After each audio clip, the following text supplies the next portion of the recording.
की जो सोतन है वो इनको मारते हैं और बहुत ज़्यादा मुज़ालम करते हैं। तीसरी चौथी गली में घर की तो इनकी दुकान थी, तो मैं वहाँ पे एक दो दफ़ा गई थी, तो वहाँ पे ये मुझे कहते थे मुझसे शादी कर लो, मैं तुम्हें पसंद करता हूँ। उनकी दूसरी मुझसे है लेकिन मेरी पहली है उनसे। तो शादी के बाद ये है कि वो मुझे अलग रखता था कि बीवी और उसके बच्चे जो है ना मेरे घर में आते थे, झूठ बोलते थे कि ये हमें मारती है, तो वो भी मुझे वहाँ पे नहीं रहने थे, मुझे मार पीट पड़वाते थे, मुझे मेरे हस्बैंड निकाल देते थे। कि बेटियों ने कहा कि वो तो घर में के लिए, पापा भी चले गए स्टाल पे घर में के लिए। उसकी बीवी आई है, उसने मुझे थे थप्पड़ मारे इसी गाल पे, एक गाल पे वो मुझे मारती गई है।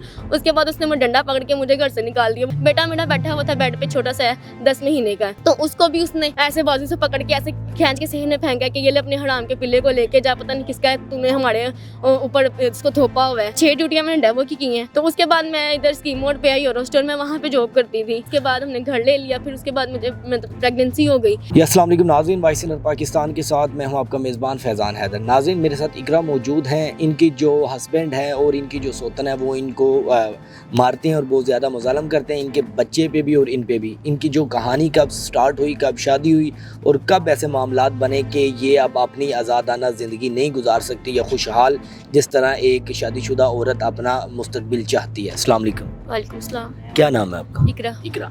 अच्छा इकरा, कब की बात है, कब शादी हुई, घर वालों ने की, कैसे की?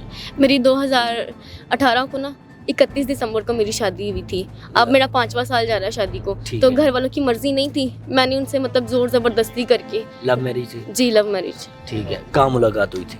मेरी गली में ना, तीसरी चौथी गली में घर की तो इनकी दुकान थी, ये लेस वगैरह की ना, तो मैं वहाँ पे एक दो दफ़ा गई थी, तो वहाँ पे ये मुझे कहते थे मुझसे शादी कर लो, मैं तुम्हें पसंद करता हूँ। मेरी बीवी मुझे मतलब कि ज़ुबान दराजी करती है, जिस बात से रोकता हूँ। मतलब उनकी दूसरी शादी थी? उनकी दूसरी मुझसे है लेकिन मेरी पहली है उनसे। अच्छा, फिर क्या मामलात बने शादी के बाद? तो शादी के बाद ये है कि वो मुझे अलग रखता था। ठीक है।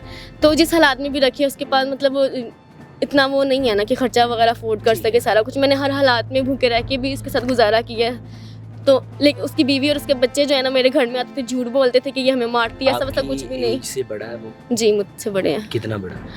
मेरी 21 साल है, मैं 22वें साल में हूँ, और उनकी आईडी कार्ड के हिसाब से और उनके मुंह के हिसाब से वो कहते हैं मैं 42 का हूँ। 42। ठीक है, फिर क्या हुआ?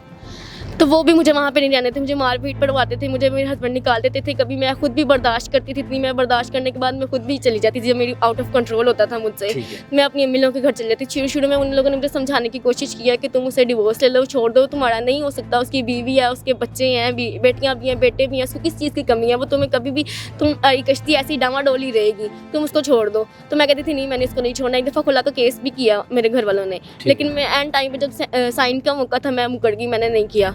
तो उन लोगों ने भी मुझसे कतई ताल्लुक कर दिया। अच्छा मुझे बताएं इकरा कि कितनी देर आपके हस्बैंड ने आपके साथ बड़ा अच्छा रवैया रखा और कब आपको लगा कि यार अब ये जो है ना आहिस्ता आहिस्ता इसका माहौल बदल रहा है आपके साथ? माहौल तो अभी 1 हफ्ता ही हुआ था तो मुझे मारना शुरू कर दिया था उन्होंने। अच्छा।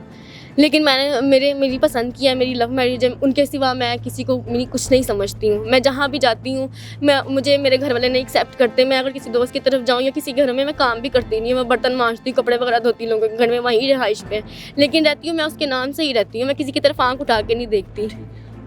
लेकिन वो ये उसकी बीवी इसको भड़काती है कि ये लोगों की तरफ से मतलब कि लोगों के साथ सोती है, सो की आई है, झूठी हो के आई है, तुम इसको झूठी को रोकते हो, कबूल क्यों करते हो, इसको तलाक दो, इस तरह की वो बातें करती है, उसको मुझसे बदजन करती है। पहले तो वो नहीं मानता था, लेकिन अब वो भी मुझे ना मतलब कि बातों बातों में या डायरेक्ट ही मुंह पे वो भी मुझे बातें लगाना शुरू कर दी हैं। उसने भी वो मुझे कहता है तुम नहीं सही हो। अब एक घर में रहते हो आप लोग? वो पहले तो किराए पर रहते थे, फिर उन्होंने कहा कि नहीं मैं नहीं अफोर्ड कर सकता, तो उसके घर वाले भी पहले मुझे नहीं रखते थे, फिर थोड़े से उससे घर वाले से सही हुए तो उसने मुझे यहाँ शिफ्ट कर दिया। 1.5 साल 2 साल हो गए हैं वो मुझे यहाँ पे शिफ्ट करता है। लेकिन वो उसकी बीवी भी मारती है, मुझे बच्चे भी मारते हैं कि वो यहाँ से निकले। उसकी बेटी है दूसरे नंबर वाली, वो कहती है कि जब मैं इसको देखती हूँ ना तो मैं कहती हूँ कि इसके आने की वजह से मेरे घर का माहौल ख़राब हुआ है, हमारे माँ बाप के दरमियान झगड़ा होता है, कहती तभी मुझे उसके देख सकते दिमाग ख़राब हो जाता है। वो भी मारते हैं आपको? हाँ वो भी। तो उसके बाद हस्बैंड भी आके उनके पीछे लग के ही मुझे मारते हैं। क्या वजह, क्या असल वजह पता चली है कि ये वजह? आपका हस्बैंड तो आपके साथ होना चाहिए था। उसने कहा कि तुमने मेरी बेटी को थप्पड़ क्यों मारा। उसने ये नहीं देखा कि उनके 8 हाथ हैं, वो 4 लोग थे, मेरे 2 हाथ हैं, मैं 2-3 मार ली होंगी, उन्होंने तो मुझे 15-20 मारी दी। ठीक है। तो फिर भी उसने आके मुझे ही उनके पीछे लग के मारा। कोई वजह नहीं होती लड़ाई की, बिला वजह शुरू नहीं, वो बिला वजह ही शुरू हो जाती है। हस्बैंड के साथ उसकी बातचीत होती है, किसी बात से हस्बैंड मेरी साइड लेते हैं, वो उससे शुरू हो जाती है, अंदर भी मुझे धकेल लेती है, मेरे खिलाफ बोलना शुरू कर देती है, मुझे मारने को कूदती है। अब वो मेरे हस्बैंड मुझे ले गए थे, मतलब 6-7 दिन पहले मुझे ले गए यहाँ से मना के। मैं घर में काम करती थी इधर न्याजी अड्डे में ना, मैडम है मेरी, तो मैं वहीं रहती थी अपने बच्चे को लेके ना। वो मुझे मना के ले गए, उससे यही बर्दाश्त नहीं हुआ कि क्यों इसको फिर ले आया है। 2 दिन सही रही है, तीसरे दिन उसने फिर लड़ाई वगैरह शुरू कर दिया उसके साथ। अच्छा। तो उसके बाद तीसरे दिन वो चली गई नाराज़ होकर, खुद उसने कहा इस दफ़ा मैं जाऊँगी।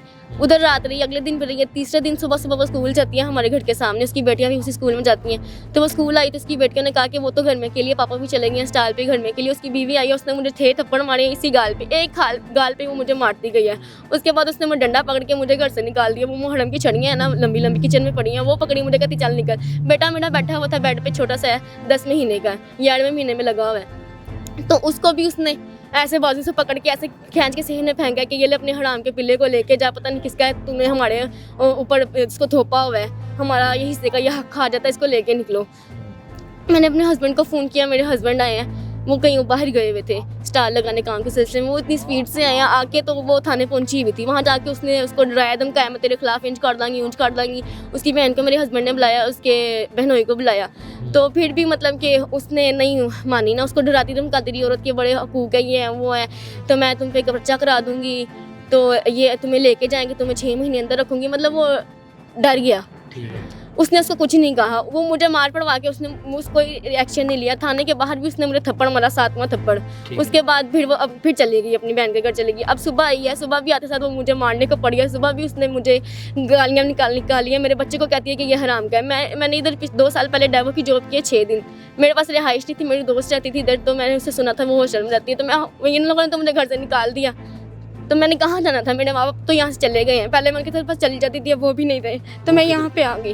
वो गांव चले गए, गांव शिफ्ट हो गए हैं ना, यहाँ से मकान छोड़ दिया उन्होंने, गांव चले गए हैं। तो मैं वहाँ 6 ड्यूटियाँ मैंने डेवो की हैं। तो उसके बाद मैं इधर स्कीम मोड पे आई, और हॉस्टल में वहाँ पे जॉब करती थी। मेरे हस्बैंड ही मुझे पिक एंड ड्रॉप देते थे, शाम को हॉस्टल में छोड़ देते थे कि मैं पैसे कमाऊँगा, फिर तुम्हें जब मेरे पास पैसे होंगे ना, मैं तुम्हें अलग घर दे दूँगा किराए का।